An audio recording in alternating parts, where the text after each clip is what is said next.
The Association of American Medical Colleges states the United States will see a shortage of over 122,000 providers by the year 2032. As a future advanced practice registered nurse, or APRN, I wonder how we will influence this ever-growing demand. Well, one can argue with no national standard to APRN's scope of practice, it is hard to factor in their contribution. This brings to light the topic of today's podcast. Hello everyone, my name is Jessica Yoshino. I am a current registered nurse and nurse practitioner student, and I will be discussing the need for nationally standardizing APRN's scope of practice. This podcast comes from Sioux Falls, South Dakota on November 15th. First, what are the barriers to creating a national standard? Many opponents argue that APRNs cannot compare to the care physicians provide, as they differ in schooling and clinical training. Physicians can perceive APRNs as a threat to their profession, and APRNs do not generate the revenue that physicians do. State rules and regulations barring full autonomy for APRNs have reduced access to care, increased healthcare costs, and undermine efforts to improve quality for the general public.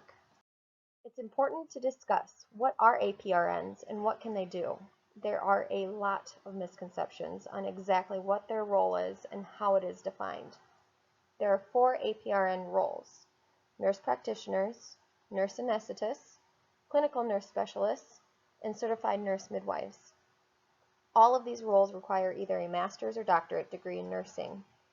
APRNs do have overlapping roles with physicians in that they can diagnose and treat illnesses, prescribe medications, and promote their patients' health.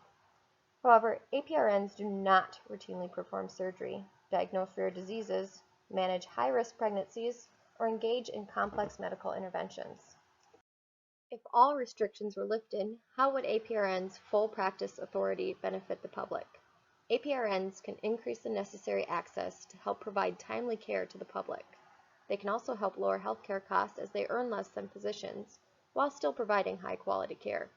The bottom line is, APRNs can help decrease shortages and ensure patients have access to healthcare providers. So, what can you do to help the removal of laws, regulations, and policies that prevent APRNs from providing the full scope of services they are educated and trained for? Advocate, advocate, advocate for your APRNs by using your voice to support them. Interact with legislators, write a letter or email. Educate the public, physicians, and policymakers. Many are uninformed on what APRNs do and how they can help. As daunting provider shortages grow, the United States can look to APRNs to improve access, lower costs, and provide quality care to the public. First, barriers and common misconceptions must be corrected to achieve this. As we look to the future, I encourage you to advocate and voice your concern for this profession. Thank you for listening.